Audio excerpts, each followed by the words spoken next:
দীর্ঘদিন metro rail প্রকল্পে নির্মাণ সামগ্রী সংরক্ষণের কাজে ব্যবহারের পর অবশেষে হস্তান্তরিত হল ফার্মগেটের আনোয়ারা উদ্যান। শুক্রবার বিকেলে আনুষ্ঠানিকভাবে ঢাকা উত্তর সিটি কর্পোরেশনের কাছে মাঠটি হস্তান্তর করা হয়।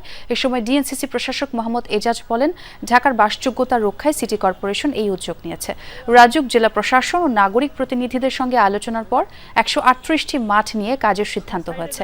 তিনি জানান, উত্তরা এলাকায় মাঠগুলো তুলনামূলকভাবে নিয়ন্ত্রিত থাকলেও মিরপুর ও মোহাম্মদপুরের মাঠগুলো বেহাল। নগরের বাস্তবতা বিবেচনায় মাঠ সংরক্ষণে এগোচ্ছে ডিএনসিসি। মতানৈক্য থাকা মাঠগুলো জনসাধারণের ব্যবহারের উপযোগী করতে সব ধরনের উদ্যোগ চলমান রয়েছে বলেও জানান তিনি।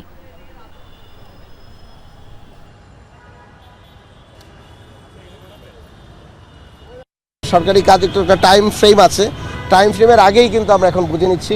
গ্রিলগুলো যেহেতু হয়ে গিয়েছে, নিরাপত্তা গ্রিলগুলো, তো সেই কারণে অলরেডি এখানে আশেপাশের লোকজন, ছাত্ররা, তেজগাঁও কলেজের স্টুডেন্টরাও কিন্তু এখানে খেলাধুলা শুরু করে দিয়েছে।